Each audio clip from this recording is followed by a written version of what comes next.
السلام عليكم ورحمة الله وبركاته. الحمد لله رب العالمين والصلاة والسلام على أشرف المرسلين وعلى آله وصحبه أجمعين. رب اشرح لي صدري ويسر لي أمري واحلل عقدة من لساني يفقهوا قولي. أعوذ بالله من الشيطان الرجيم. بسم الله الرحمن الرحيم.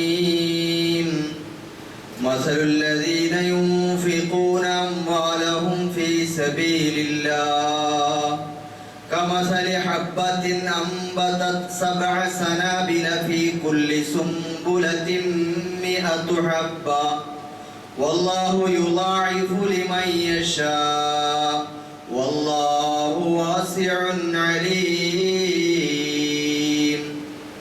صدق الله العليم.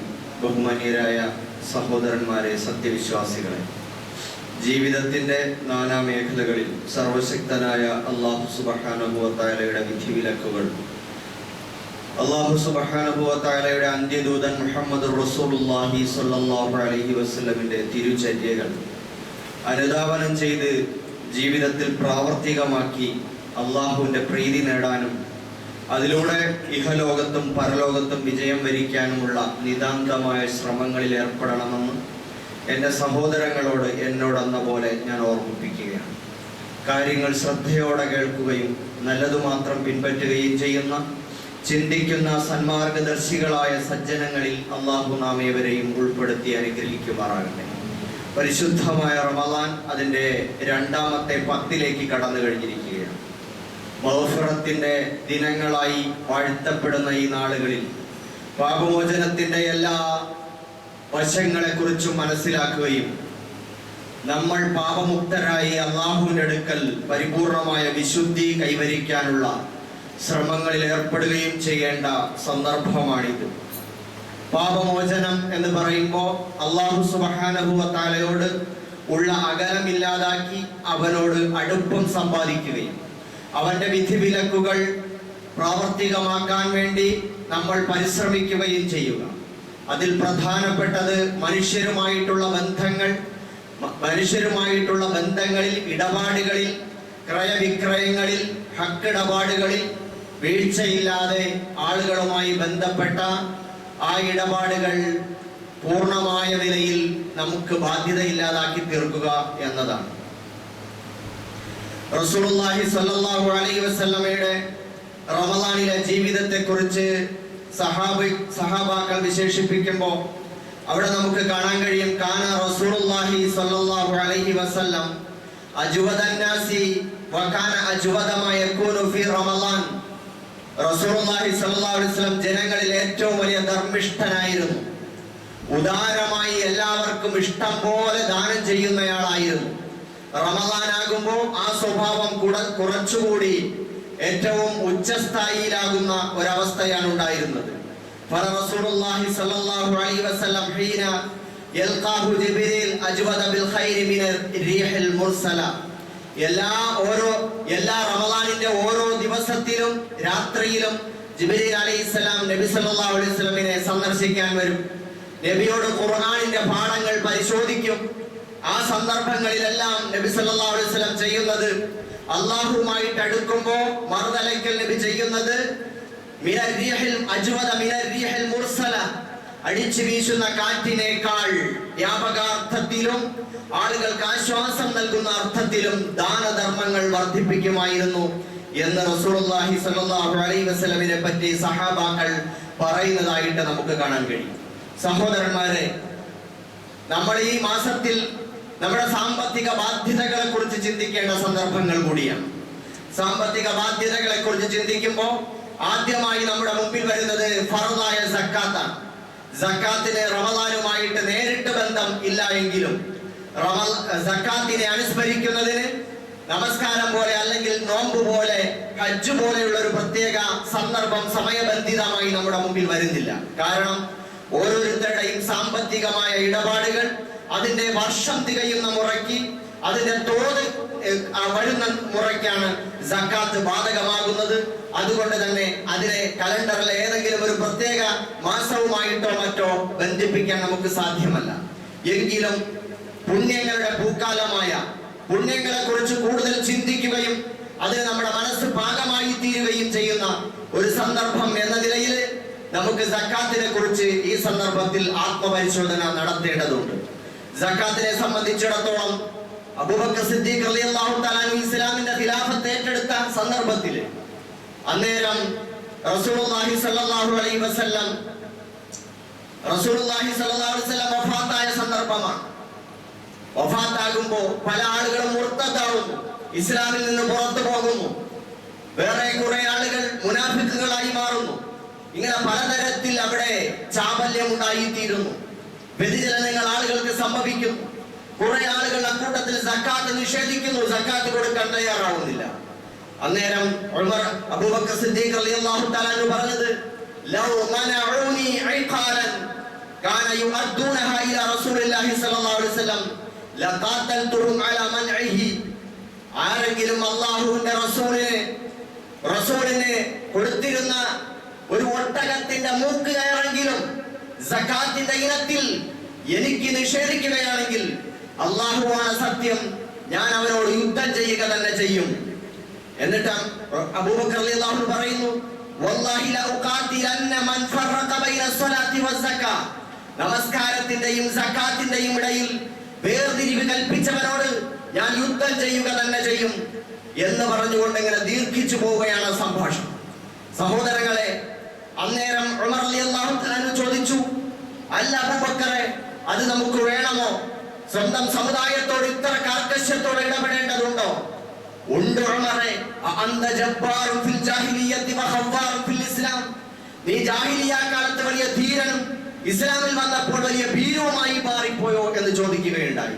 എന്ന് പറഞ്ഞാൽ ആഭ്യന്തരമായ ശൈഥില്യത്തിന് വിത്തുപാകണം എന്നല്ല അബൂബക്കർ സിദ്ദീഖ് റളിയല്ലാഹു അൻഹു ഉദ്ദേശിച്ചത്. മറിച്ച് നമസ്കാരം എന്നത് അല്ലാഹുവിനോടുള്ള ബാധ്യതയാണ്. അല്ലാഹു ഫർളാക്കിയതാണെങ്കിൽ തൊട്ട് താഴെ നമസ്കാരത്തോടൊപ്പം അല്ലാഹു അനവധി തവണ ചേർത്ത് പറഞ്ഞിട്ടുള്ള സക്കാത്ത് എന്നത് ആളുകൾ അവഗണനയോടെ തള്ളി മാറ്റിക്കളയുന്ന ഒരവസ്ഥയാണ്. കാരണം പണത്തിൽ തൊട്ട് കളിക്കുമ്പോഴാണ് അവന്റെ തനിനിറം അറിയുന്നതെന്ന് പറയാറുണ്ട്. അതുകൊണ്ട് സാമ്പത്തികമായ അല്ലാഹുവിൽ വിശ്വസിക്കുന്നുണ്ടെങ്കിൽ, ആഖിറത്തിൽ വിശ്വസിക്കുന്നുണ്ടെങ്കിൽ, അല്ലാഹുവിന്റെ മുമ്പിൽ നമസ്കരിക്കുന്നുണ്ടെങ്കിൽ, ഈമാൻ ഉണ്ടെങ്കിൽ അവൻ നിർബന്ധമായും അവന്റെ സാമ്പത്തിക ബാധ്യതകൾ ക്ലിയർ ചെയ്തേ മതിയാവുകയുള്ളൂ. പ്രത്യേകിച്ച് ഫർളായ സക്കാത്ത് എന്ന് പറയും. അത് നിഷേധിച്ചാൽ അവൻ കാഫിറായി പോകുമെന്ന് ഹദീസുകളിൽ നമുക്ക് കാണാൻ കഴിയുന്നുണ്ട്. സഹോദരന്മാരെ, അപ്പൊ നമുക്ക് ചുരുങ്ങിയ സമയത്തിനുള്ളിൽ സക്കാത്തിനെ പറ്റി നമുക്കൊന്ന് പരിശോധിച്ചു നോക്കാം. സ്വർണം നമ്മുടെ മുമ്പിലുള്ള ഒരു പ്രധാനപ്പെട്ട വിഭവമാണ്. സ്വർണം നമ്മുടെ സ്ത്രീകളാണ് അത് ധരിക്കുന്നത്, അവർക്കാണ് അത് ഹലാലായിട്ടുള്ളത്. അവര് സ്വർണത്തെ സംബന്ധിച്ചിടത്തോളം 20 മിസ്കാൽ സ്വർണം എന്ന് പറഞ്ഞാൽ നമ്മുടെ മെട്രിക് അളവനുസരിച്ച് 85 ഗ്രാം സ്വർണം, അതിന്റെ മുകളിൽ തൂക്കമുള്ള സ്വർണം നമ്മുടെ കയ്യിൽ നിക്ഷേപമായിട്ട് സൂക്ഷിച്ചു വെച്ചിട്ടുണ്ടെങ്കിൽ അതിന്റെ 85 ഗ്രാമോ അതിന് മുകളിലോ ഉള്ളതിന്റെ 2.5% വർഷം തികയുമ്പോൾ സക്കാത്തായിട്ട് കൊടുക്കണം. സാധാരണ ധരിക്കുന്ന ആഭരണത്തിന് സക്കാത്തില്ല.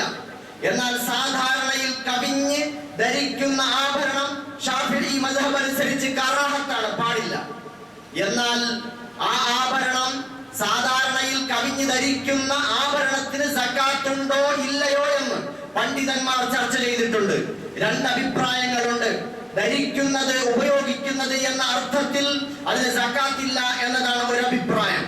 എന്നാൽ ഇമാം ഗസ്സാലി റഹിമഹുല്ല, അതുപോലെ ഇമാം ഇബ്നു ഹജർ അൽ ഹൈതമി റഹിമഹുല്ല, ഇമാം സുബിക്കി റഹിമഹുല്ല പോലെയുള്ള മഹാരഥന്മാരായ ഷാഫി മദ്ഹബിന്റെ പണ്ഡിതന്മാർ പറയുന്നത് സൂക്ഷ്മത എന്ന നിലയിൽ സാധാരണയിൽ കവിഞ്ഞു ധരിക്കുന്ന ആഭരണം അതിനും സൂക്ഷ്മത എന്ന നിലയിൽ സക്കാത്ത് കൊടുക്കുകയാണ് വേണ്ടത് എന്നാണ്. സാധാരണഗതിയിൽ ധരിക്കുന്ന ആഭരണം എന്ന് പറഞ്ഞാൽ എത്ര അളവാണ്? സാധാരണ ഒരു സ്ത്രീക്ക് അവരുടെ വീട്ടിലും നാട്ടിലുമൊക്കെ നിലകൊള്ളുന്നതിന്, പോകുന്നതിന്, വരുന്നതിന് അവരുടെ സൗന്ദര്യത്തിന്റെ ഒരു ഉപകരണം എന്ന നിലയിൽ, സൗന്ദര്യ വർദ്ധക വസ്തു എന്ന നിലയിൽ അവർ ധരിക്കുന്നു. അതിന് സാധാരണഗതിയിൽ നാട്ടിൽ നടപ്പാവുന്ന, നിലനിൽക്കുന്ന ആ ഒരു സ്വഭാവത്തിൽ ധരിക്കാം.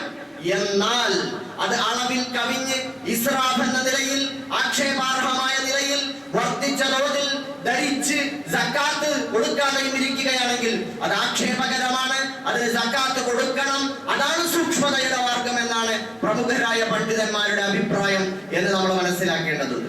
ഇനി സൂക്ഷിച്ചു വെക്കുന്ന സ്വർണം നമ്മുടെ കയ്യിലുണ്ടാകും. അതൊരു പക്ഷേ ആ സൂക്ഷിച്ചു വെച്ചിരിക്കുന്ന ആ സ്വർണം നമ്മുടെ ബാങ്ക് ലോക്കറിലോ മറ്റോ എവിടെയാണെങ്കിലും സൂക്ഷിച്ചു വെച്ചിട്ടുണ്ടെങ്കിൽ വർഷം തികയുമ്പോൾ അതിന്റെ 2.5% അതിന്റെ സ്വർണമായോ അതിന്റെ മൂല്യമുള്ള പണമായോ സക്കാത്തായിട്ട് കൊടുക്കൽ നിർബന്ധമാണ്. ഇനി ചിലപ്പോ ചില ആളുകളോട് സൂക്ഷിച്ചു വെക്കും.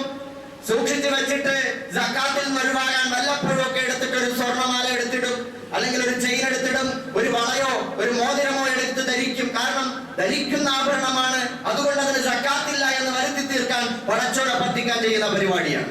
അങ്ങനെയുള്ള വികൃതി കാണിക്കുന്ന ആളുകളുണ്ടെങ്കിൽ മനസ്സിലാക്കേണ്ടത് അവിടെ സ്ഥിരമായി ധരിക്കുന്ന ആഭരണത്തിന് മാത്രമേ അവിടെ സക്കാത്ത് ബാധകമല്ലാതുള്ളൂ. വല്ലപ്പോഴും എടുത്ത് ധരിക്കുന്ന ആഭരണമാണെങ്കിൽ അത് സൂക്ഷിച്ചു വെച്ചാലും അതിന് സക്കാത്ത് കൊടുക്കണം എന്ന് എല്ലാ പണ്ഡിതന്മാരും ഏകോപിച്ച് അഭിപ്രായപ്പെട്ടിട്ടുണ്ട്. അതേപോലെ നമ്മുടെ മുമ്പിലുള്ളത്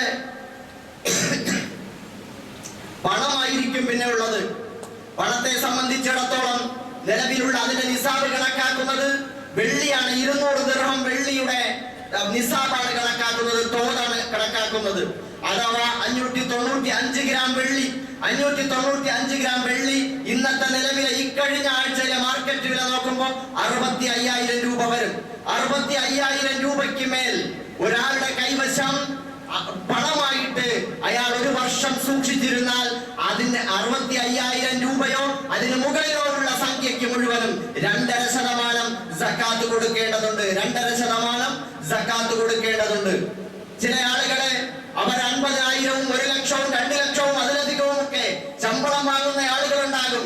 അവരെ സംബന്ധിച്ചിടത്തോളം അവർക്ക് നീക്കിയിരിപ്പുണ്ടാവുകയില്ല. പല കാര്യങ്ങളായിട്ട് ഇന്നത്തെ ലൈഫ് സ്റ്റൈൽ അനുസരിച്ച് പലതിലായിട്ട് സമ്പത്ത് ഇങ്ങനെ ചെലവഴിക്കപ്പെട്ട് പോയിക്കൊണ്ടേയിരിക്കുകയാണ്. നീക്കിയിരിപ്പ് നിക്ഷേപം ഉണ്ടാകുന്നില്ല, ഒരു വർഷം മുഴുവൻ കയ്യിലിരിക്കുന്നില്ല. അങ്ങനെ വരുമ്പോ ആ സമ്പത്ത് പിന്നെ എങ്ങനെയാണ് അതിന്റെ സക്കാത്ത് കൊടുക്കുക? അടിസ്ഥാന ആവശ്യങ്ങൾക്ക് ഉപയോഗിക്കുന്ന കാര്യങ്ങൾക്ക് സക്കാത്തില്ല. ഇപ്പൊ ഉദാഹരണത്തിന് നമ്മൾ ധരിക്കുന്ന വസ്ത്രം, കഴിക്കുന്ന ഭക്ഷണം, താമസിക്കുന്ന വീട്, സഞ്ചരിക്കുന്ന വാഹനം, നമ്മുടെ സ്വന്തമായി വെറുതെ കിടക്കുന്ന കൃഷി ചെയ്യുന്ന ഭൂമി, ഇതിനൊന്നും സക്കാത്തില്ല. എന്നാൽ ഇത് മറ്റൊരു തലത്തിലേക്ക് മാറുമ്പോ അതിന് സക്കാത്ത് ബാധകമാണ്. നമ്മുടെ കയ്യിൽ വരുന്ന വരുമാനം, ശമ്പളം, വേതനം, ഇതിന് സക്കാത്ത് ബാധകമാകും. എപ്പോഴാണ്? നമ്മുടെ സാധാരണ മാസങ്ങളിൽ ഒരാൾക്ക് ജീവിച്ചു പോകുന്നതിന് അടിസ്ഥാന ആവശ്യങ്ങൾക്ക് എത്ര രൂപ വേണം? ഓരോരുത്തരുടെയും ജീവിത നിലവാരം ഓരോ രീതിയിലാണ്. ഓരോരുത്തരുടെയും ആശ്രിതര് അതും വ്യത്യസ്തമായ അവസ്ഥയിലാണുള്ളത്. അവർക്ക് അടിസ്ഥാന ചെലവുകൾ, ആഹാരം, അതേപോലെ തന്നെ മരുന്ന്, അവരുടെ പഠനം, അവരുടെ മറ്റുള്ള കാര്യങ്ങൾ, അടിസ്ഥാന ആവശ്യങ്ങൾ, ഇതൊക്കെ ചെലവഴിക്കുന്നതിന് ഓരോരുത്തർക്കും വ്യത്യസ്തമാണ്. അത് കഴിഞ്ഞിട്ട് അയാൾക്ക് വരുന്ന നീക്കിയിരിപ്പ് സക്കാത്തിന്റെ ഇനത്തിലേക്ക് പെടുത്തുക. എന്നിട്ട് വർഷം തികയുമ്പോ അതെല്ലാം കൂടി ആ ഓരോ പ്രതിമാസ നീക്കിയിരിപ്പ് എന്ന് പറഞ്ഞാൽ ഏകദേശം മിച്ചം വരുന്ന ഒരു തുക നമ്മൾ അനുമാനിക്കുകയും ഒരു കൊല്ലം തികയുമ്പോ അതെല്ലാം കൂടി കൂട്ടിയിട്ട് അതിന്റെ 2.5% സക്കാത്ത് കൊടുക്കുക. അപ്പൊ പണമായിട്ടിരിക്കുക എന്ന് പറഞ്ഞാൽ അങ്ങനെ ചിലപ്പോ ബാങ്കിലുണ്ടാകാം, അതല്ലെങ്കിൽ PF ഫണ്ടായിട്ടുണ്ടാകാം, അതല്ലെങ്കിൽ വേറെ ഏതെങ്കിലും സ്വഭാവത്തിൽ മറ്റാരുടെയെങ്കിലും കയ്യിൽ കിട്ടുമെന്ന് ഉറപ്പുള്ള കടമായിട്ടുണ്ടാകാം. അതവിടെ ഇരിക്കും. അങ്ങനെ അതെപ്പോഴായാലും നമുക്കൊരു സെക്യൂരിറ്റിയാണ്, അതെപ്പോഴായാലും കിട്ടും. അതിനും സക്കാത്ത് ബാധകമാണ്. ഇതൊക്കെ വർഷം തികയുമ്പോൾ സക്കാത്ത് കൊടുക്കണം. കിട്ടുമെന്ന് ഉറപ്പുള്ള കടം, ആ കടത്തിന് ആ പ്രതിവർഷം സക്കാത്ത് കൊടുത്തില്ലെങ്കിൽ കിട്ടുന്ന സമയത്ത് എത്ര വർഷത്തെ സക്കാത്ത് മുടക്കമുണ്ടോ അതിന് കൊടുക്കണം. പിന്നെ ചില ആളുകൾ പൈസയും സ്വർണമൊക്കെ കൊണ്ടുപോയി വേറെ ഏതെങ്കിലും ടെക്സ്റ്റൈൽസുകളിലോ മാളുകളിലോ അല്ലെങ്കിൽ ബിസിനസ് മേഖലകളിലോ ഒക്കെ ഷെയർ ആയിട്ട് കൊടുക്കാറുണ്ട്. ഷെയർ ബിസിനസ് എന്ന സ്വഭാവത്തിൽ കൊടുക്കാറുണ്ട്. അപ്പോ അതിന്റെ മുതലാളിയല്ല സക്കാത്ത് കൊടുക്കേണ്ടത്, നമ്മളാണ് കൊടുക്കേണ്ടത്.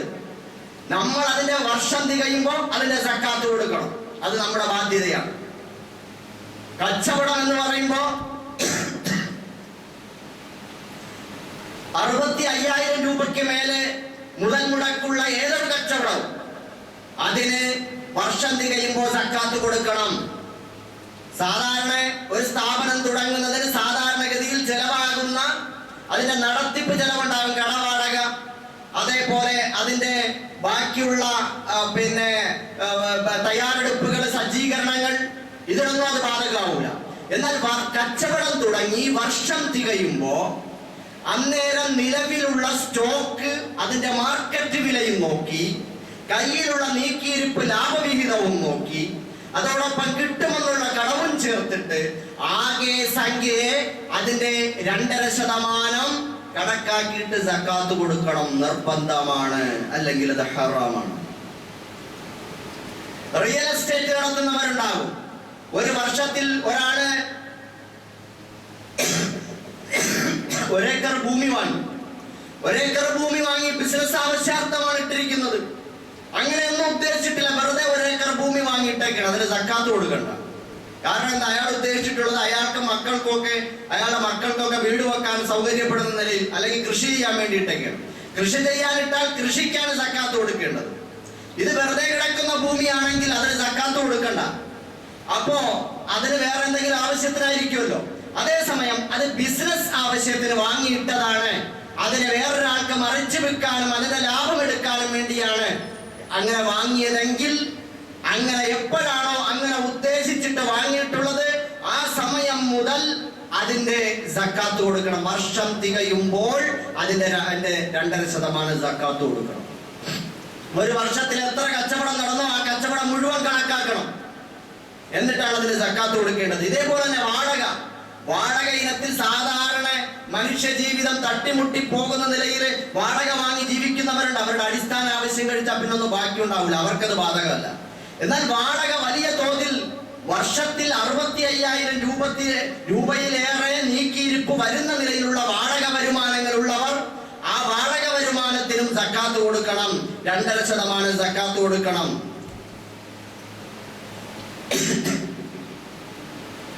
അപ്പൊ ഈ രൂപത്തിലെല്ലാം ഇങ്ങനെ ഇത് നമുക്ക് ഒരു കോമൺ സെൻസ് എന്ന നിലയിൽ സക്കാത്ത് ബാധകമാകുന്ന കാര്യങ്ങളാണ്. പിന്നെ കൃഷിയാണ്.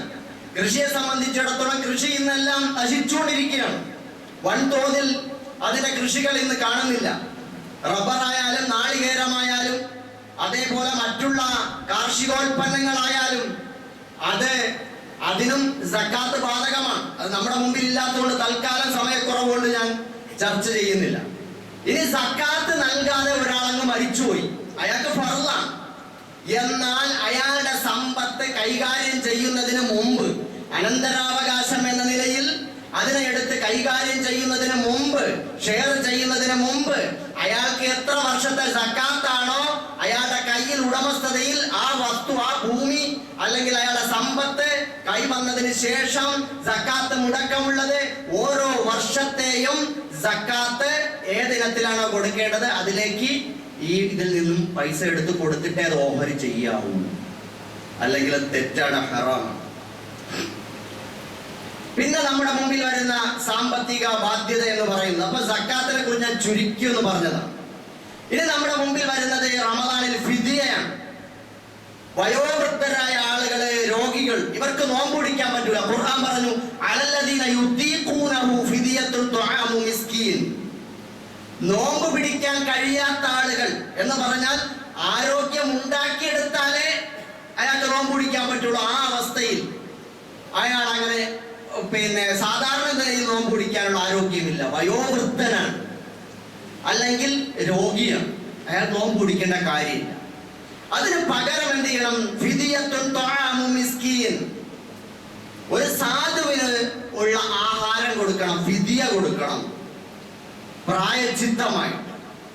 അപ്പോ ഒരു ഫിദിയ എന്നൊക്കെ പറയുമ്പോ അതിനെ ഹദീസിലൊക്കെ നമ്മൾ കാണുന്നത് അതിനെ ഏകദേശം ഒരു 650 ഗ്രാം മുഖ്യധാന്യമായിട്ടൊക്കെ കണക്കാക്കാൻ പറ്റും.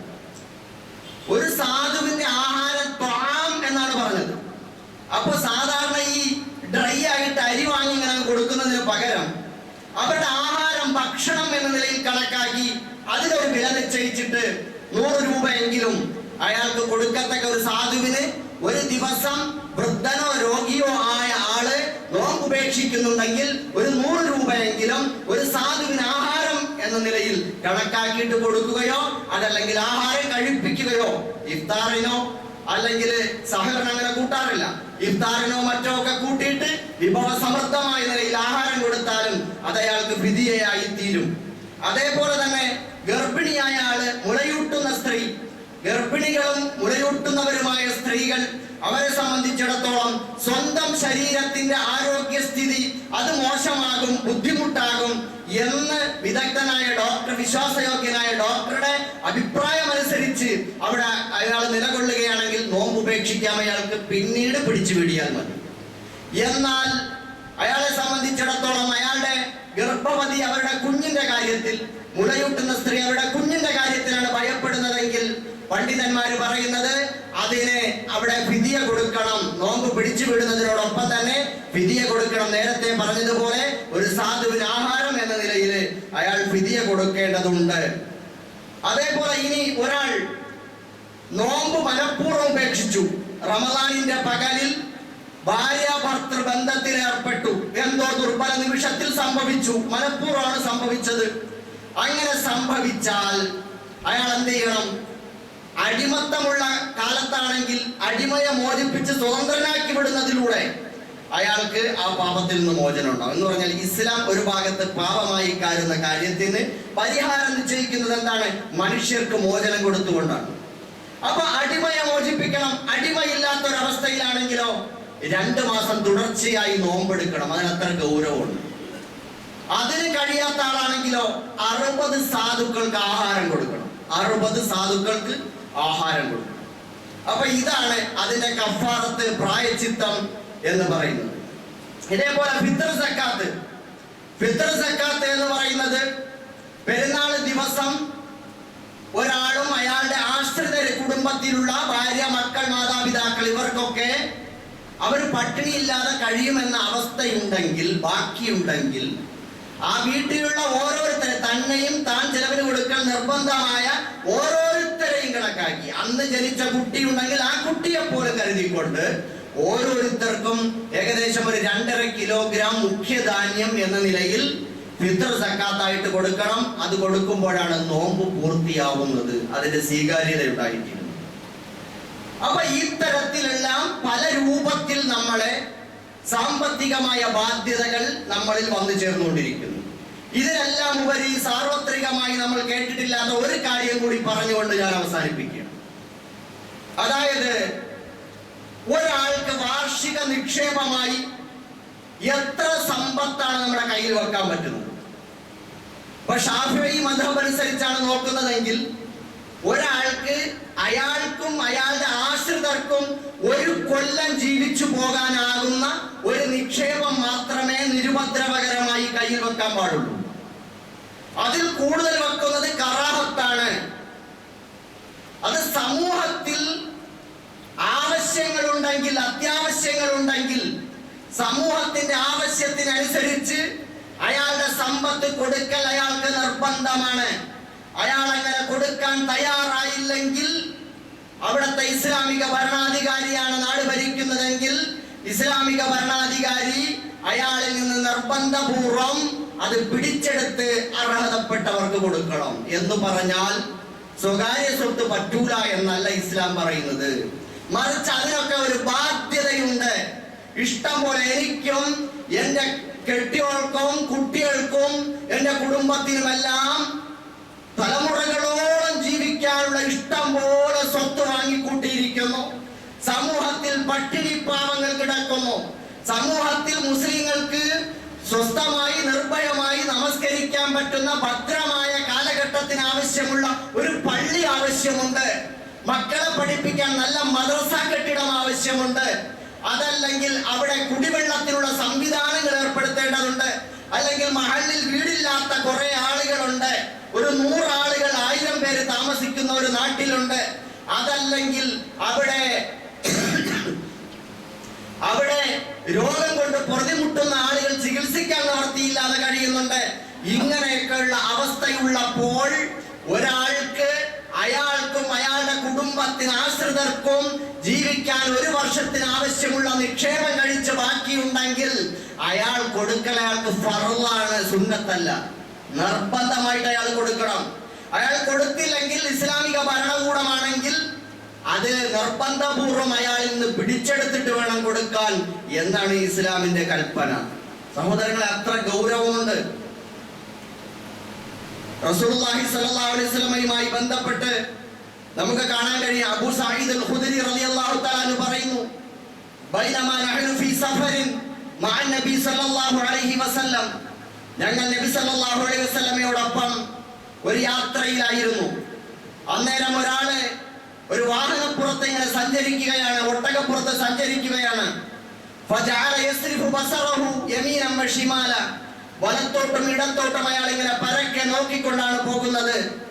അയാളോടൊപ്പം പുറകിൽ ഇരുത്തി സഞ്ചരിപ്പിക്കാൻ ആരെങ്കിലും ഉണ്ടോ, വല്ല യാത്ര ചെയ്യേണ്ട ആവശ്യമുള്ള ആളുകളുണ്ടോ എങ്കിൽ ഒഴിഞ്ഞു കിടക്കുന്ന സീറ്റിലേക്ക് ആളെ കയറ്റിയിരുത്താം എന്ന് വിചാരിച്ചിട്ടാണ് അയാൾ നോക്കുന്നത്.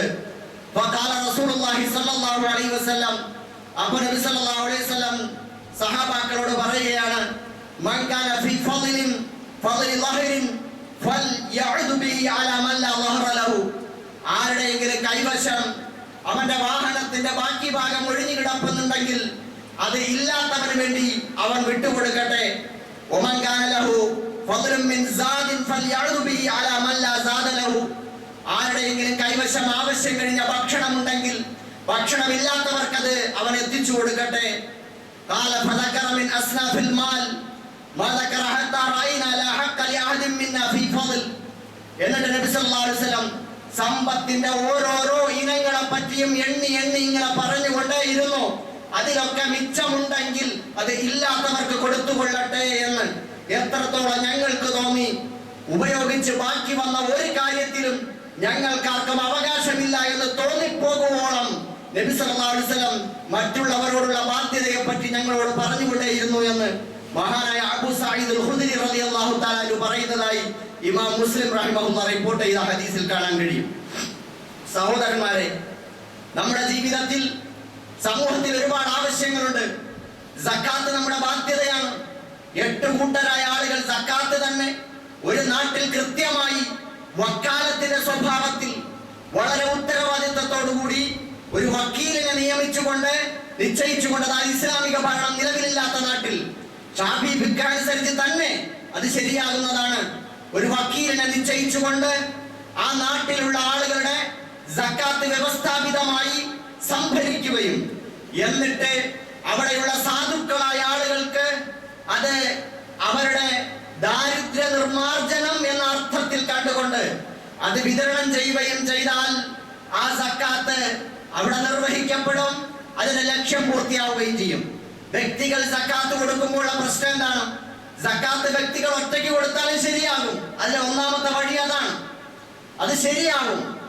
പക്ഷെ നമ്മൾ മനസ്സിലാക്കാനുള്ളത്, സക്കാത്ത് കുടുംബക്കാരായ ആളുകളുണ്ടെങ്കിൽ, അവരേറ്റവും ദരിദ്രരാണെങ്കിൽ പൊതുവായി സക്കാത്ത് കൊടുക്കുമ്പോൾ ആ ദരിദ്രരെ, കുടുംബത്തിലെ ദരിദ്രരായ ആളുകൾ സക്കാത്തിന്റെ പൊതു സംവിധാനത്തിന്റെ പട്ടികയിൽ പെടും എന്ന് നിർബന്ധം ഉണ്ടാകുന്നില്ല എങ്കിൽ നമുക്ക് അവർക്ക് കൊടുക്കാം. പക്ഷെ അതിന്റെ നിശ്ചിതമായ വിഹിതം പൊതു ഫണ്ടിലേക്ക്, സക്കാത്തിലേക്ക് നമ്മൾ കൊടുക്കാൻ തയ്യാറാണ്. അങ്ങനെ സംഘടിതമായ നിലയിൽ സക്കാത്ത് സംഭരിച്ച് വിതരണം ചെയ്താൽ, വ്യവസ്ഥാപിതമായി വക്കാലത്തിന്റെ സ്വഭാവത്തിൽ അത് ചെയ്തു കഴിഞ്ഞാൽ, ഒരു നാട്ടിൽ 1000 പേര് താമസിക്കുന്ന ഒരു നാട്ടിൽ 100 പേര് ദാരിദ്ര്യരേഖയ്ക്ക് താഴെ നിൽക്കുകയാണെങ്കിൽ അവന്റെ അടിസ്ഥാനപരമായ ആവശ്യങ്ങൾ പൂർത്തീകരിച്ചുകൊണ്ട് അവരെ ഉയർത്തിക്കൊണ്ടുവരാൻ കഴിയും. സാധാരണ വ്യക്തികൾ സക്കാത്ത് കൊടുക്കുമ്പോൾ ഒരു മൊത്തം സക്കാത്തിന്റെ ഇനത്തിൽപ്പെട്ട സക്കാത്തിന്റെ ആമിലീങ്ങൾ, ഉദ്യോഗസ്ഥന്മാർ, അവരല്ലാത്ത ബാക്കി 7 കൂട്ടം ആളുകളെ ഖുർആൻ എണ്ണി പറഞ്ഞിട്ടുണ്ട്. ഫിഖ്ഹിന്റെ സ്വഭാവം അനുസരിച്ച് ആ ഒരാളുടെ വ്യക്തിപരമായ സക്കാത്തിന്റെ ബാധ്യത ഓരോ ഇനത്തിലും പെട്ട 3 പേർക്ക് കൊടുക്കണമെന്നാണ് അതിന്റെ മര്യാദ. അങ്ങനെ കൊടുക്കുകയാണെങ്കിൽ എന്തായിരിക്കും സ്ഥിതി? ഒരാൾക്ക് സക്കാത്ത് കൊടുക്കാൻ 1000-ഓ 2000-ഓ 10,000-ഓ ഉണ്ട്. അങ്ങനെ ഈ ആളുകൾക്ക് 7 വിഭാഗത്തിൽപ്പെട്ട ആളുകൾ ഓരോന്നിലും 3 പേര് വീതം 21 പേർക്ക് ഇങ്ങനെ വിഹിതം വെച്ച് കൊടുത്താൽ പിന്നെ അത് എത്ര രൂപ വീതമായിരിക്കും പോകുന്നത്? അയാൾക്ക് എന്ത് കിട്ടാനാണ്? അല്ല, ഇനി ഒരാൾക്ക് തന്നെ കൊടുത്തു എന്ന് വെക്കുക, എന്നാലും അയാൾ പെരുന്നാളിന് ഇറച്ചിയും വസ്ത്രമൊക്കെ വാങ്ങി അതങ്ങ് തീർത്ത് കളയും. വീണ്ടും ആ പാവമായിട്ട് തുടരും. എന്നാൽ ആകെ ഈ 2.5%, 5%, 10% വരുന്ന നമ്മുടെ സമ്പത്തിന്റെ സക്കാത്ത് നമ്മൾ സംഭരിച്ചു കഴിഞ്ഞാൽ ആ സക്കാത്ത് അത് നമ്മൾ വ്യവസ്ഥാപിതമായി നാട്ടിലുള്ള ഏറ്റവും അടിസ്ഥാനപരമായി പിന്നോക്കം നിൽക്കുന്ന ആളുകളെ കണ്ടെത്തി അവരിൽ നിന്നും ഒരു വർഷം 5 പേരെ എന്തെങ്കിലും സ്വയം തൊഴിലിന് പര്യാപ്തമാക്കുക, അതല്ലെങ്കിൽ അവരുടെ വീടില്ലാത്തവർക്ക് വീടുണ്ടാക്കി കൊടുക്കാൻ നോക്കുക, അല്ലെങ്കിൽ രോഗത്തിന് അങ്ങേയറ്റം ചികിത്സ ആവശ്യമുള്ളവർക്ക് അതിനുള്ള ഏർപ്പാടുണ്ടാക്കി കൊടുത്താൽ അവർക്ക് അതാണ് സാധുക്കൾക്ക് ഏറ്റവും പ്രയോജനകരമായ ഒരു രീതി. ഫിഖ്ഹിന്റെ ഒരു സ്വഭാവം അത് സാധുക്കൾക്ക് ഏറ്റവും പ്രയോജനകരമായ ഒരു രീതിയിലാണ് അത് മസ്അല പറയാറുള്ളത്. പക്ഷേ ആ ഒരു മനസ്സോടുകൂടി മസ്അലകൾ പരിശോധിക്കണം പണ്ഡിതന്മാർ എന്ന് മാത്രമേ ഉള്ളൂ. ആളുകളെ ബുദ്ധിമുട്ടിക്കാൻ വേണ്ടി നോക്കിയാൽ അത് കണ്ടെത്തിക്കൊള്ളണമെന്നില്ല. ഇപ്പൊ ഉദാഹരണത്തിന് വെള്ളിയാണോ സ്വർണമാണോ സക്കാത്തിന് നിസാബായി സ്വീകരിക്കേണ്ടത്, അതിന്റെ തോതായിട്ട് സ്വീകരിക്കേണ്ടത്? അഥവാ 85 ഗ്രാം സ്വർണത്തിന്റെ തോതാണോ, അതല്ല 595 ഗ്രാം വെള്ളിയുടെ തോതാണോ അതിന്റെ സാധുക്കൾക്ക് എന്താണ് സക്കാത്ത് കണ്ടെത്താൻ വേണ്ടി അതിന്റെ തോതായിട്ട് കാണേണ്ടത് എന്നിടത്ത് സ്വർണത്തെ മാറ്റിവെച്ച് വെള്ളിയെയാണ് പണ്ഡിതന്മാർ സ്വീകരിച്ചിട്ടുള്ളത്. കാരണം ആ വെള്ളിയുടെ ഒരു തോത് എന്ന് പറഞ്ഞാൽ ഏകദേശം ഒരു 65,000 രൂപ കൈവശമുള്ളവൻ അതിന്റെ മേലുള്ളതിനൊക്കെ സക്കാത്ത്, അത് കച്ചവടമായാലും പണമായാലും ബാക്കി എന്തായാലും അതിനൊക്കെ സക്കാത്ത് കൊടുക്കണമെന്ന് വന്നാൽ അതാണ് സാധുക്കൾക്ക് ഏറ്റവും പ്രയോജനകരമായിട്ടുള്ളത്. എന്നാൽ 10.5 പവൻ സ്വർണം 85 ഗ്രാം സ്വർണത്തിന് ഇന്ന് മാർക്കറ്റ് വില എത്രയാണ്, അത്രയുള്ളവൻ സക്കാത്ത് കൊടുത്താൽ മതി എന്ന് പറയുന്ന ഒരു മസലയിലേക്കല്ല പണ്ഡിതന്മാർ പോകുന്നത്. അതുകൊണ്ട് പ്രത്യേകിച്ച് ഷാഫി മദ്ഹബ്, അതുകൊണ്ട് സഹോദരന്മാരെ നമ്മൾ എങ്ങനെ കൊടുക്കാതിരിക്കാം എന്നല്ല ചിന്തിക്കേണ്ടത്, എങ്ങനെ കൊടുക്കാം. നമ്മൾ ആലോചിച്ച് നോക്കൂ, നമ്മുടെ സമ്പത്തിൽ എത്രയേറെ പണമാണ് നമ്മൾ പാഴാക്കി കളയുന്നത്, നമ്മൾ അറിയാതെ നഷ്ടപ്പെട്ടു പോകുന്നത്. പെട്ടെന്നൊരു രോഗം വന്നു, ഹോസ്പിറ്റലിൽ അഡ്മിറ്റായി, അവിടെ പോയി പെട്ടെന്ന് നമ്മൾ ICUലായി, അവിടെ ഏതാനും മണിക്കൂറുകൾ ചെലവഴിച്ചു. പുറത്തിറങ്ങുമ്പോൾ വലിയ ഒരു ബില്ല് നമ്മുടെ കയ്യിൽ വരില്ലേ?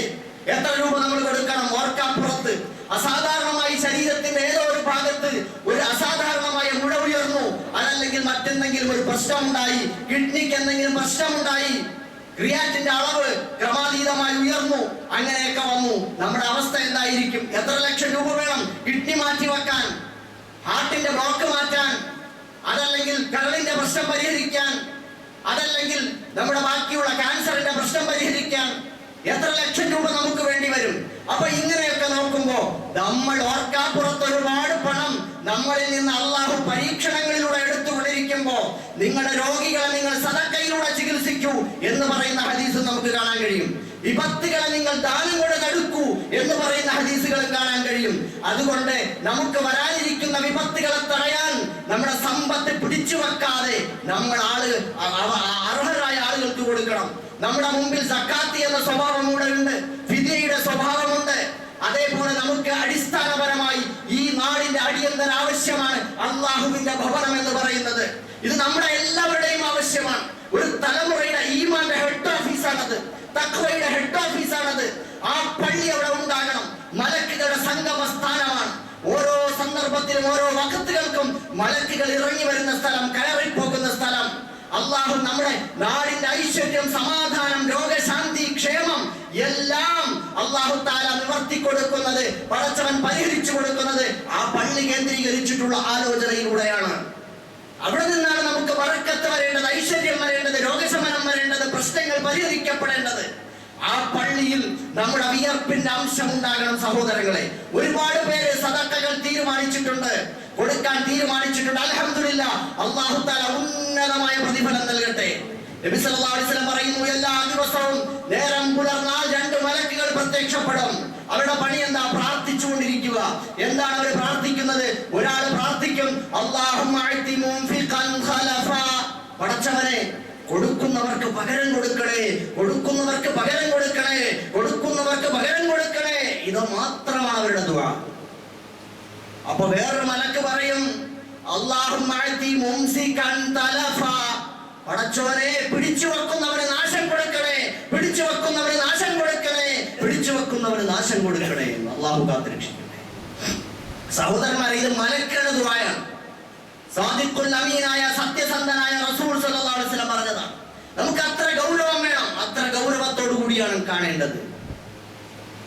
യാ ബാഗിയൽ ഖൈർ അഖ്ബിൽ, റമളാന്റെ 1-ാം തീയതി മലക്കുകൾ ഇറങ്ങിയിട്ട് ഒച്ചത്തിൽ വിളിച്ചു പറഞ്ഞുകൊണ്ടിരിക്കുന്നു, നന്മ ഉദ്ദേശിക്കുന്നവരെ മുന്നോട്ട് മുന്നോട്ട്, തിന്മ ഉദ്ദേശിക്കുന്നവനെ ഒന്ന് നിർത്തി, ഒന്ന് മതിയാക്കുക എന്ന്. അതുകൊണ്ട് സഹോദരന്മാരെ, നമുക്ക് നന്മകൾ ഒരുപാട് ചെയ്യാം. അക്കൂട്ടത്തിൽ ഒരു പ്രധാനപ്പെട്ട നന്മ നമ്മുടെ സാമ്പത്തികമായിട്ടുള്ള നന്മകളാണ്. അതിൽ ഫർളായതുണ്ട്, സുന്നത്തായതുണ്ട്, അടിയന്തര ആവശ്യമുള്ളതുണ്ട്. അള്ളാഹുവിന്റെ പള്ളിക്ക് വേണ്ടി ഇനിയും ആരെങ്കിലും പറയാതെ ഇരിക്കുന്നുണ്ടെങ്കിൽ ഇതൊരു കമ്മിറ്റിയുടെ ഉത്തരവാദിത്തമല്ല സഹോദരന്മാരെ, ഒരു നിർമ്മാണ കമ്മിറ്റിയുടെ ഉത്തരവാദിത്തമല്ല സഹോദരന്മാരെ, നമ്മുടെ എല്ലാവരുടെയും ഉത്തരവാദിത്തമാണ്. എല്ലാവർക്കും വമ്പിച്ച ദൈനംദിന തിരക്കുകളാണ്, ആർക്കും ഒന്നിനും സമയമില്ല. ആ സമയത്ത് കുറെ ആളുകൾ സമയം ചെലവഴിച്ച് ഇതിനു വേണ്ടി മാസങ്ങളായി ഇറങ്ങി തിരിച്ചിരിക്കുന്നു. വീട് വീടാന്തരം കയറി ഈ സാധുവും ആ സഹോദരങ്ങളോടൊപ്പം പോകുന്നുണ്ട്. ഇങ്ങനെ വീട് വീടാന്തരം കയറി ഇറങ്ങിക്കൊണ്ടിരിക്കുന്നു. ഒരു വീട്ടിൽ തന്നെ പലപ്പോഴും 4-5 വട്ടം പോയിട്ടുണ്ട്. ഇനിയും ഒരുപാട് സഹോദരങ്ങളുടെ വീടുകളിലേക്ക് എത്താനുണ്ട്. പലരും ഷെയറുകൾ 5.5 ലക്ഷം രൂപ ഒരു ഷെയർ ചേർന്നവരുണ്ട്, പകുതി ഷെയർ പറഞ്ഞവരുണ്ട്, 3 ലക്ഷം പറഞ്ഞവരുണ്ട്. അതേപോലെ തന്നെ ഒരു മുസല്ല 1,10,000 പറഞ്ഞവരുണ്ട്. അതേപോലെ അവരെ കൊണ്ട് ഓരോരുത്തരെ കൊണ്ടും പറ്റുന്നത്, അല്ലാഹുവേ എന്റെ കയ്യിൽ ഇതേ ഉള്ളു പടച്ചോനെ, നീ കബൂലാക്കണേ എന്ന് പറഞ്ഞ് ഹൃദയം പൊട്ടുന്ന വേദനയോടെ കൊടുത്തവരുണ്ട്. അത് ചെറുതാണെങ്കിലും ഭയങ്കര ഭാരമാണ് റബ്ബിന്റെ മുമ്പിൽ. സഹോദരിമാര് കുടുംബ സംഗമങ്ങൾ വിളിച്ചു ചേർത്തപ്പോ അവിടെയൊക്കെ ആഭരണങ്ങൾ അഴിച്ചു കൊടുത്തവരുണ്ട്. അല്ലാഹുവേ നീ അവരെ അനുഗ്രഹിക്കണേ റബ്ബേ. ആ സഹോദരിമാർ കണ്ണുകളെ നിറച്ചു കളഞ്ഞു. ഇപ്പോഴും ഓർമ്മയുണ്ട്, നമ്പ്രം പ്രദേശത്തൊരു സഹോദരൻ, അദ്ദേഹം വീൽ ചെയറിൽ നടക്കുന്നു. അദ്ദേഹത്തിന്റെ ഭാര്യ ആഭരണം, അവരുടെയൊക്കെ ദാരിദ്ര്യം പിടിച്ച അവസ്ഥകൾ, അത് അഴിച്ചു കൊടുക്കുന്നു. വേറൊരു സഹോദരി, ഒരു പെൺകുട്ടി, അവളുടെ ആഭരണം ഉമ്മയോട് ചോദിച്ചിട്ട് അഴിച്ചു കൊടുക്കട്ടെ. ഒരു പെൺകുട്ടിക്ക് സ്വർണത്തോട് എന്തുമാത്രം പൂതി ഉണ്ടാവും, അഴിച്ചു കൊടുക്കുകയാണ്. കൊച്ചുമക്കൾ, വേറൊരു മോൻ പറയാണ്, ഞാൻ വർക്ക്ഷോപ്പിൽ പണിയെടുത്തു, എനിക്ക് കിട്ടിയ ആദ്യത്തെ ശമ്പളത്തിൽ നിന്ന് 2000 ഞാൻ കൊടുക്കാം. അവൻ SSLC പഠിക്കുകയാണ്, അവൻ അധ്വാനിച്ച് പഠിക്കുന്നവൻ. സഹോദരങ്ങളെ ആലോചിച്ച് നോക്കും, കൊച്ചു മക്കൾ അവരുടെ ചെറിയ ബോക്സുകളിൽ പണം ഇട്ടുകൂട്ടിയിട്ട് കൊണ്ടുവന്ന് കൊടുക്കുന്നു. എന്തൊരവസ്ഥയാണ്! അൽഹംദുലില്ലാഹ്.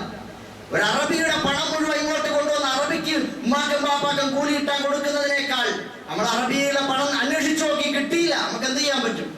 പക്ഷേ നമുക്ക് അല്ലാഹു തആല ഹൈർ ഉദ്ദേശിച്ചത് കൊണ്ടാകാം ഈ നാട്ടിലുള്ള മുഴുവൻ ആബാല വൃദ്ധം സഹോദരന്മാരുടെയും വിയർപ്പിന്റെ അംശവും ഈമാനിന്റെ പൊടി, ഈമാനിന്റെ ആ ചായയും എല്ലാം ചേർന്ന പണം, ചെറുതും വലുതും ചില്ലറ തൊട്ടുകളും വലിയ നോട്ടുകളും ഉൾപ്പെടെ അള്ളാഹുവിന്റെ മാർഗത്തിലേക്ക് ഇങ്ങനെ വരികയാണ്. സ്ത്രീകളും കുട്ടികളും പുരുഷന്മാരും എല്ലാം നമുക്ക് എത്തിക്കണം. ഇവിടെ തുടങ്ങിക്കഴിഞ്ഞു പണി, നമുക്ക് നോക്കി നിൽക്കാൻ സമയമില്ല. അതുകൊണ്ട് സഹോദരന്മാരെ, നിങ്ങളുടെ മരണപ്പെട്ടു പോയ മാതാപിതാക്കൾക്ക് ജാരിയായ സദഖയായി കൊടുക്കാൻ, നിങ്ങളുടെ ഭാര്യയോ മക്കളോ അള്ളാഹുവിലേക്ക് പോയെങ്കിൽ നിങ്ങൾക്ക് ഒരിക്കലും അവർക്ക് വേണ്ടി പ്രതിമാസം ഒന്നും ചെയ്തു കൊടുക്കാൻ കഴിയൂല. ആകെ ഉള്ള ഒരു വഴി, ഒരൊറ്റ തപാൽ സംവിധാനം മാത്രമേ ഉള്ളൂ, ജാരിയായ സദഖ. അത് കൊടുക്കാൻ നമുക്ക് കഴിയണം. നമ്മുടെ മാതാപിതാക്കൾക്ക് കിട്ടാൻ, ഭാര്യയ്ക്ക് കിട്ടാൻ, നമുക്കെല്ലാം ആയിരുന്നില്ലേ അവർ? നമുക്ക് വേണ്ടി ജീവിച്ചവരല്ലേ? ഈ പള്ളി നൂറ്റാണ്ടുകളോളം നിലനിന്നാൽ ഇൻഷാ അല്ലാഹ് ഒരു ശത്രുവിനും തൊടാൻ പറ്റാത്ത നിലയിൽ അള്ളാഹുവിന്റെ ഈ ഭവനം നിർഭയത്തിന്റെ, സുരക്ഷിതത്വത്തിന്റെ, ഈമാന്റെ, തഖ്വയുടെ കോട്ടയായി ഇവിടെ നിലകൊള്ളണം. ആ പള്ളി നൂറ്റാണ്ടുകളോളം നിലനിന്നാൽ ധൈര്യമായി ഖബറിൽ പൊയ്ക്കോ, മഹ്ശറയിൽ പൊയ്ക്കോ. അവിടെ നമുക്ക് ജാരിയായ സദഖയായി വന്ന് നമുക്ക് പ്രതിഫലം ഉണ്ടാക്കി തരും. നമ്മൾ പിടിച്ചു വെക്കരുത്. നമ്മുടെ വീട്ടിലൊരു അത്യാവശ്യം വന്നു, പെട്ടെന്ന് ഹോസ്പിറ്റലിൽ ബില്ലടയ്ക്കണം, എന്ത് ചെയ്യും? വീട്ടിൽ കല്യാണം വന്നു, കല്യാണത്തിന് നമ്മൾ എത്ര ലക്ഷം രൂപയാണ് പൊടിപൊടിക്കുന്നത്?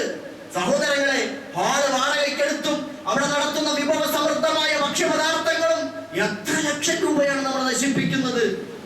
അതേപോലെ തന്നെ നിങ്ങൾ നോക്കൂ, നമുക്ക് വാഹനം വാങ്ങണം, ഒരു മുറി കൂടി നമുക്ക് ഇറക്കണം വീട്ടില്, നമ്മൾ ചെയ്യൂലേ? അതുകൊണ്ട് സഹോദരന്മാരെ, നിങ്ങൾ ആത്മാർത്ഥമായി ഇനിയും പറയാത്തവരുണ്ടെങ്കിൽ ഈ മഹല്ലിൽ തന്നെ ഉള്ളവരാണോന്നില്ല, ആർക്കും പറയാം. ഈ നാട്ടിലെ ഷൊർണൂർ പ്രദേശത്തെ ഒരു ഇസ്സത്തുള്ള ഉന്നതമായ അള്ളാഹുവിന്റെ ഒരു ഭവനം അത്യാവശ്യം. അതുകൊണ്ട് എല്ലാവരും അതിനുവേണ്ടി ഫിക്ർ ചെയ്യണം. നിങ്ങൾ നിങ്ങളുടെ ഭാര്യയും മാതാപിതാക്കളും മക്കളും എല്ലാവരും കൂടി ആലോചിക്കണം. നിങ്ങളെ കൊണ്ട് കഴിവിന്റെ പരമാവധി ഈ മാർഗത്തിലേക്ക് കൊടുക്കണം. ബാക്കിയുള്ളവരെ കൊണ്ട് അത് ചെയ്യിപ്പിക്കണം. അള്ളാഹു നമുക്ക് എല്ലാവർക്കും തൗഫീഖ് നൽകി അനുഗ്രഹിക്കുമാറാകട്ടെ. പരിശുദ്ധ ഖുർആൻ നമ്മൾ ഓർമ്മിപ്പിക്കുകയാണ്, മസലുല്ലദീന യുൻഫിഖൂന അംവാലഹും ഫീ സബീലില്ലാഹ്. അല്ലാഹുവിന്റെ മാർഗ്ഗത്തിൽ പണം ചെലവഴിക്കുന്നവന്റെ ഉദാഹരണം ഏതെന്ന് എന്നാൽ ഒരു ധാന്യമണി പോലെയാണ്. അത് 7 കുലകളെയാണ് കുലപ്പിച്ചത്.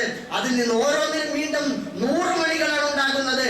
അള്ളാഹു ഉദ്ദേശിച്ചാൽ അതിനേക്കാളൊക്കെ എത്രയോ ഇരട്ടി അള്ളാഹു കൊടുക്കും. വല്ലാഹു വാസിഉൻ അലീം. അള്ളാഹു വിശാലതയുള്ളവൻ, കൊടുക്കുന്നവൻ അല്ലാഹു ഇരട്ടിക്കിരട്ടിയായി കൊടുക്കും. ദുനിയാവിലും ആഖിറത്തിലും അതിന്റെ പ്രതിഫലം കിട്ടും. കൊടുത്തവനാരും നശിച്ചു പോകില്ല. കോരുന്ന കിണറ്റിലെ ഊറി വരികയുള്ളൂ. പുതിയ ഉറവകൾ പൊട്ടാൻ ഉള്ളത് കൊടുക്കാൻ തയ്യാറാവും. അള്ളാഹു കബൂലാക്കട്ടെ. അള്ളാഹു നമ്മുടെ എല്ലാ കുറവുകളും മാപ്പാക്കി തരുമാറാകട്ടെ. നമ്മുടെ സദഖകൾ അള്ളാഹു സ്വീകരിക്കുമാറാകട്ടെ. നമ്മൾ ചെയ്ത എല്ലാ സദഖകളും, നമ്മൾ ഉദ്ദേശിക്കുന്ന സദഖകളും ജാരിയായ സദഖയായി അള്ളാഹുവേ ഞങ്ങളുടെ പ്രിയപ്പെട്ടവരുടെ ഖബറുകളിലേക്ക് നീ എത്തിക്കണേ റഹ്മാനെ. പടച്ചവനെ, യാ അല്ലാഹ്, ഞങ്ങളുടെ രോഗങ്ങൾ മാറ്റിത്തരണേ അള്ളാഹുവേ. പടച്ചവനെ, നിന്റെ ദീനിന് വേണ്ടി സദഖ ചെയ്ത, നിന്റെ പള്ളിക്ക് വേണ്ടി സദഖ ചെയ്ത, ഇഫ്താറിന് വേണ്ടി സദഖ ചെയ്ത എല്ലാവരെയും നീ അനുഗ്രഹിക്കണേ അല്ലാഹുവേ. എല്ലാ ആപത്ത് മുസീബത്തുകളിൽ നിന്നും അവരെയും ഞങ്ങളെയും നീ കാത്തു രക്ഷിക്കണേ റഹ്മാനെ. ഞങ്ങളുടെ എല്ലാ കാര്യങ്ങളും നീ ഏറ്റെടുക്കണേ റഹ്മാനെ. റബ്ബന തഖബ്ബൽ മിന്നാ ഇന്നക അന്ത സമീഉൽ അലീം വതുബ് അലൈനാ ഇന്നക അന്ത തവ്വാബുർ റഹീം. 1-2 അത്യാവശ്യ കാര്യങ്ങൾ